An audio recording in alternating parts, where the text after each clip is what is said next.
Hi, everyone. This is Ray Santorini. I just want to tell you how much I enjoyed our time together when we had a chance to talk about ways to beat stress through effective health and wellness. I certainly hope you've all had a chance to try some of the ideas that we talked about and you're able to apply them in your lives and you're seeing some positive results.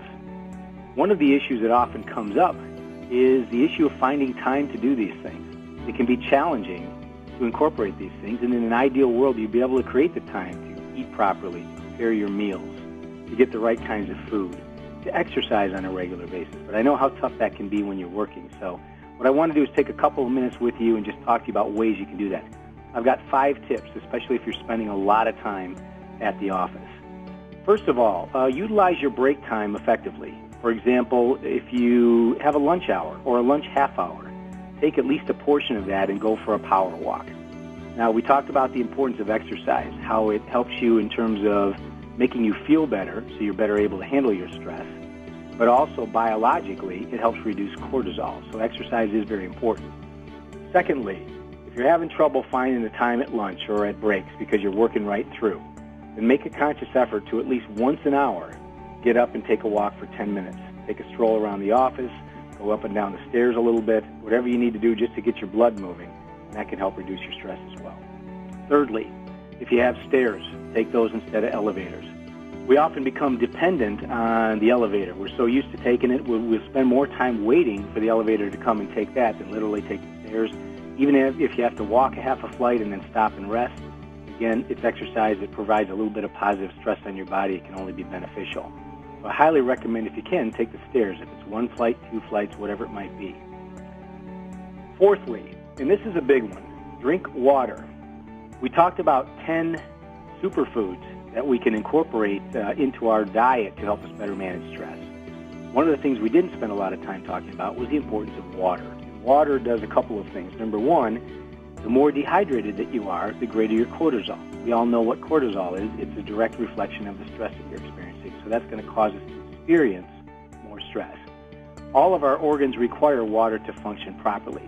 So in order for us to be in the optimal condition to be able to manage stress, it's important we're feeling good.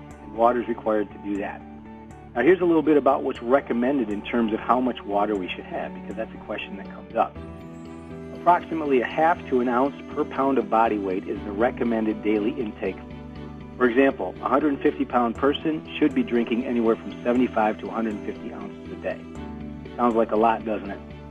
Well, here's what you can do to help monitor that. Sometimes you think, how am I going to take that much water, and I'll be spending most of my time heading to the restroom? If you have a standard water bottle, and typically they're about 32 ounces, that means you'd need to drink about 5 water bottles full a day to get to 150 ounces if you're a 150-pound person. I know that sounds like a lot, but here's what you can do. Spread it out during the day. If you make a note to yourself, for example, put a sticky note right on the corner of your desk. It teaches you to fill that bottle at different intervals throughout the day. For example, when you first get to work, maybe sometime in the middle of the morning, just after you return from your lunch break, sometime in the middle of the afternoon, and then again early in the evening, whether you're still at work because you've had a long day and you have to stay late, or you've gone home. But if you fill it up at that point, and here's the key, sip throughout the day. Just take a few sips here and there. Now, something that's important to understand, the more caffeine you take in, because caffeine is a diuretic, you're going to need more water. So if you're a big coffee drinker, iced tea, soda, you want to follow up and have even more water than that. Make sure you take in the right amount of water based on your body weight so that your body is functioning optimally and you can better manage stress. And then our 5th and final tip is make sure that you stretch. And stretching is very important because as we sit at our desks all day long, we tighten up, the muscles shorten, they contract, and we become less effective. And when they contract, a couple of things happen. It adds to our stress. You may have felt that in your back or your neck before when you're sitting for a long time. It also makes us more prone to injury. So stretching is very important. Now, sometimes you think you have to get up and go through a whole stretching routine, and that's not the case. What you can do is just sitting at your desk, do a few things about every 15 minutes. For example, twist. If you're sitting at your chair, just kind of twist your torso back and forth so your shoulders are rotating. Do an easy hamstring stretch, and what that means, that's the back of your leg and the upper part of your leg. Just stretch your leg out, kind of pull your toe up, straighten your leg out, and just lean forward over it. For example, another one is put your arm overhead. Just kind of take it across your body, take it behind, And also your arm across your chest. Turn your palm upward, grab it with the other arm, and pull so it stretches in your shoulders and the back of your arm.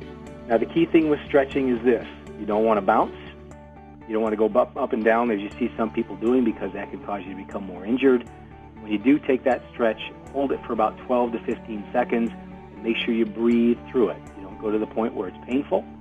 Just get to the point where you're feeling a little bit of gentle stretch, where it feels comfortable. And again, if you do that about every 15 minutes, if you're stuck at your desk all day long, you're going to find that you feel better. So I hope you find these 5 tips to be helpful for you. And I just want to say these words to you. Don't let the phrase, "I don't have time," stop you. Stephen Covey in the 7 Habits of Highly Effective People reiterates the fact that it takes about 21 to 30 days to form a new habit. If you make the effort up front and really work hard to create this new habit, you're going to get the return on your investment. And that is that you'll be in control of your stress rather than it controlling you. Thank you.